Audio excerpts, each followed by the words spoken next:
नमस्कार, यह है कहानियों का अद्भुत संसार किस्सा कहानी। और किस्सा कहानी में मैं मंजीत ठाकुर आपको सुना रहा हूँ कहानी रावण की।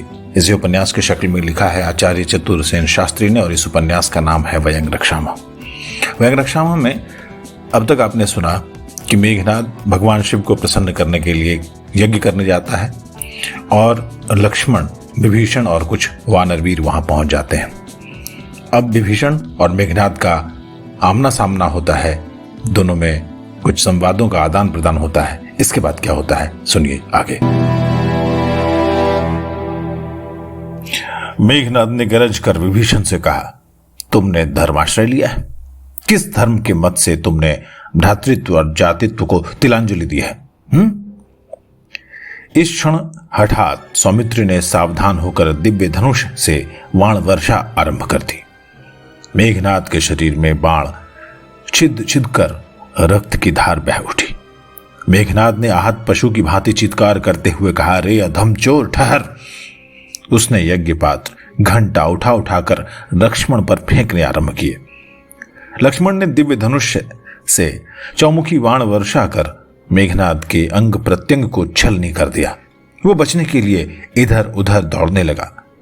लक्ष्मण की चतुर्मुखी बाण वर्षा से चमत्कृत होकर आर्तनाद करता हुआ मेघनाद बोला, हाय, अब मैं ऐसे मरता हूं जैसे राहु चंद्र को ग्रस लेता है, जैसे सिंह व्याघ्र के जाल में फंस जाता है। लक्ष्मण ने उसके दोनों पैरों को झटपट बींध डाला। मेघनाद जमीन पर गिरकर छटपटाने लगा। अब लक्ष्मण धनुष छोड़कर खड्ग हाथ में लेकर उस पर पिल पड़े।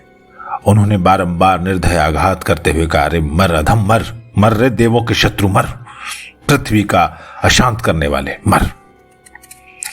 रथेंद्र मेघनाद के अंग प्रत्यंग कटकर छिन्न भिन्न हो गए। वो रक्त में लथपथ छटपटाने और लंबी लंबी सांसें लेने लगा। उसने टूटते स्वर में कहा, अरे नराधम पामर, मुझे मृत्यु का शोक नहीं, पर तुझ चोर के आघात से मेरी मृत्यु हुई, इसी की लज्जा है। अरे नराधम, रक्षेंद्र जब सुनकर क्रोध करेंगे तो उनसे तेरी रक्षा कौन करेगा? दानवों और मानवों में कौन ऐसा समर्थ है? वो मृत्यु यातना से हाँफने लगा। कुछ रुककर उसने कहा, हे पिता विदा, हे मां विदा, आपके चरणों में मुझ अपुत्र की विदा। प्रिय सुलोचने, दानव नंदिनी, चारुभाषिणी, विदा। उसकी आंखों से अश्रुधारा और शरीर से रक्तधारा अविरल बह उठी। अंत में उसका सिर गिर गया, नेत्र उलट गए, प्राण पखेरु उड़ गए। विभीषण शूल फेंक कर रोते हुए उससे लिपट गए। रोते रोते हुए कहने लगे, अरे पुत्र, राक्षस राज रावण के आशा स्तंभ, मंदोदरी के नयन तारे, सुलोचना प्रमिला के प्राण, तुझे क्या हो गया? उठ बेटे उठ, मैंने तो तुझे घुटनों पर खिलाया था। अरे एक बार उसी भांति हंसकर बोल, मैं कुलांगार विभीषण तेरा पितृ भी हूं, तुम्हारा चाचा हूं। मैं भी द्वार खोलता हूं, तू शस्त्र लेकर लंका का कलंक दूर कर। राक्षस कुल का सूर्य तो दोपहर में ही अस्त हो गया। अरे वीरमणि, तू भूतल में क्यों पड़ा है? अरे राक्षस सैन्य जो उल्लास से गरज रही है, श्रृंगीनादी नाद कर रहे हैं, घोड़े भैरवनाद से ही निना रहे हैं, राक्षस सुभट वीर साज सजे तेरी प्रतीक्षा में खड़े हैं। और उठ उठ वीर उठ। लक्ष्मण ने विभीषण के कंधे पर हाथ धर के कहा, राक्षसपति, दुख का दमन कीजिए, वृथा शोक से क्या लाभ। चलिए अब शीघ्र आर्य राघवेंद्र की सेवा में पहुंचकर उनकी आशंका दूर करें। उन्होंने गदापति विभीषण को हाथ का सहारा देकर उठाया और गुप्त राह से जैसे आए थे उसी भांति दोनों वहां से पलायन कर गए। महीपति रक्षेंद्र ने आज भोर में ही सभा भवन में आकर रत्न सिंहासन सुशोभित किया। मंत्री सभासद सभी उदग्र मन अपने अपने आसन पर बैठे। रावण गंभीर भाव से मौन बैठा रहा। फिर उसने कहा, क्या वीर पुत्र का वैश्वानर यज्ञ संपूर्ण हुआ? राक्षस सैन्य क्या रणक्षेत्र को प्रस्थान कर गई? पुत्र ने राजमहिषी की तो चरण वंदना की, पर मेरे निकट मेरा आशीर्वाद लेने नहीं आया। मैं आशीर्वाद देता हूं वो आज शत्रु का हनन कर लंका कंटक दूर करें, परंतु मैं जय निनाद नहीं सुन रहा हूं। हाथी नहीं चिंगाड़ रहे, न घोड़े हिनहिना रहे हैं। ये हृदय में हुक सी क्यों उठ रही है? सभासदों, मैं तो अब स्वर्ण आसन पर स्थिर नहीं रह सकता। मेरे प्राण अधीर हो रहे हैं। क्या सेना प्रस्थान कर गई है? सारण ने अधोमुख होकर कहा, श्रृंगीनाद तो नहीं सुनाई दे रहा है, परंतु ये कोलाहल कैसा है? ये तो बढ़ता ही जा रहा है। ये सेना का जयनाद नहीं है। हाँ? युद्ध के धौंसे एक बार ही बजने क्यों बंद हो गए? भैरीनाद कहां सुनाई दे रहा है?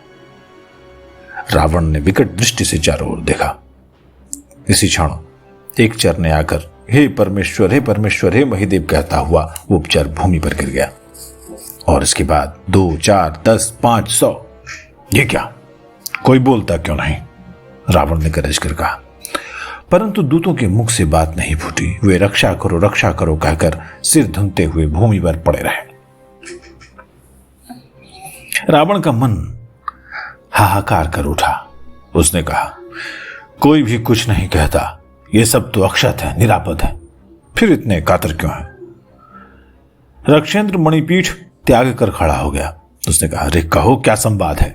क्या वीर पुत्र ने प्रस्थान कर दिया? चित्रंगिनी सेना के शत्रु के सम्मुख पहुंच गई। दूत सिर धुनने और विलाप करने लगे। रावण ने कहा, अरे कहो, तुम सब इतने शोकातुर क्यों हो? क्या तुम कोई अमंगल वार्ता कहना चाहते हो? यदि अरिंदम ने राम को मार डाला हो तो कहो, मैं सभी को राजप्रसाद दूंगा। एक वृद्ध दूत ने सिर उठाया, मुख में तृण दबाकर कांपते कांपते कहा, हे पृथ्वीनाथ, ये अधमदास अमंगल वार्ता कैसे कहे? ये बात कहने से पहले मेरी जीभ कटकर गिर जाए। अमंगल वार्ता? कैसी अमंगल वार्ता? अच्छा चलो, शुभ अशुभ जो हो वही कह। शुभ अशुभ तो विधि का विधान है। झटपट का, मैं तुझे अभयदान देता हूं।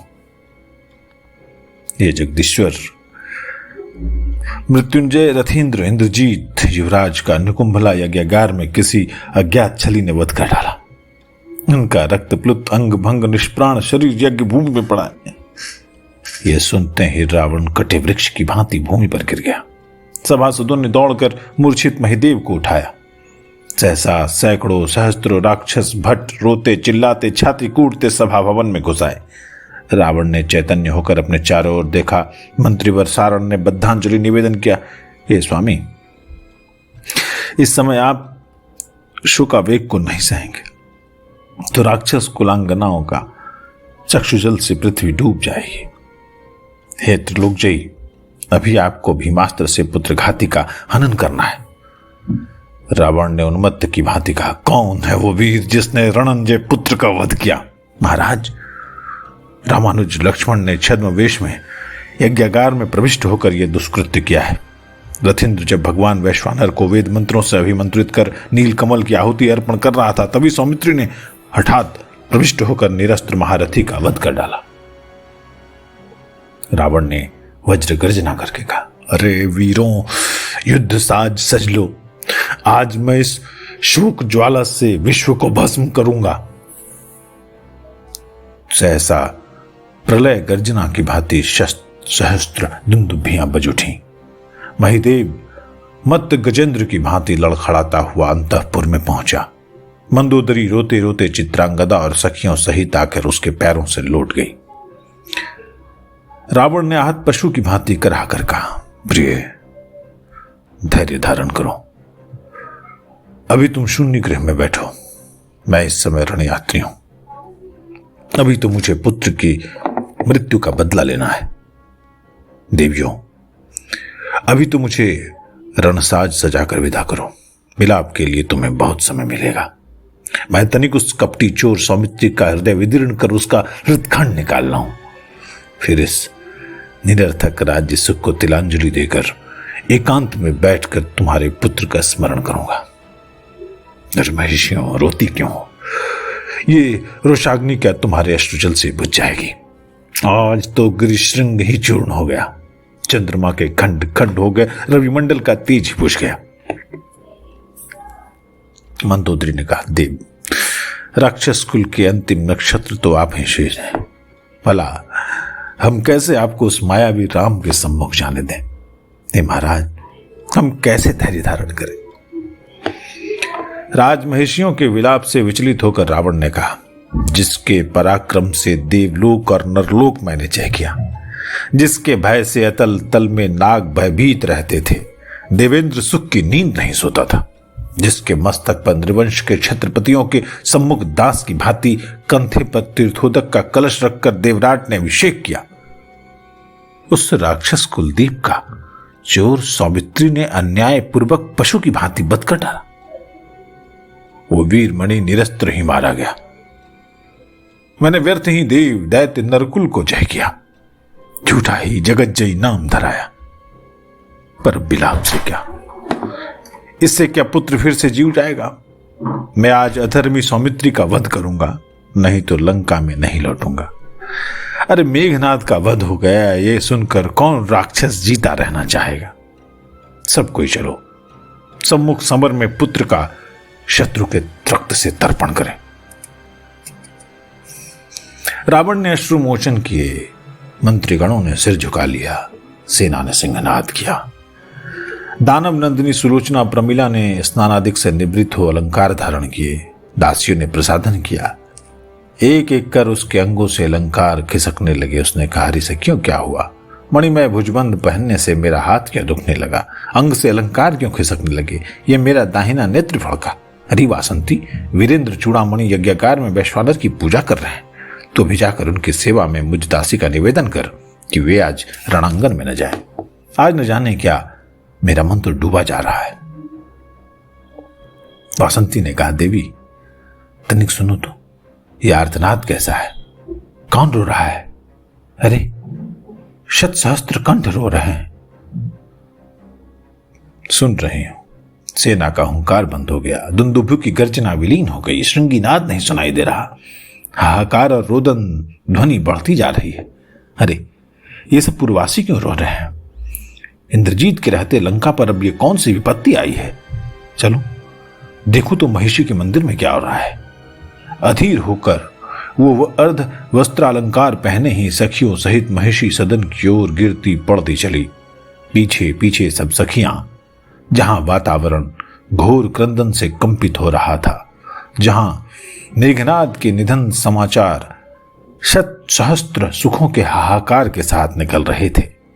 पति प्राणा साध्वी प्रमिला सुंदरी दानवराज नंदिनी प्राणाधिकपति का निधन सुनकर छिन्न लता की भांति मूर्छित होकर भूमि पर गिर गई।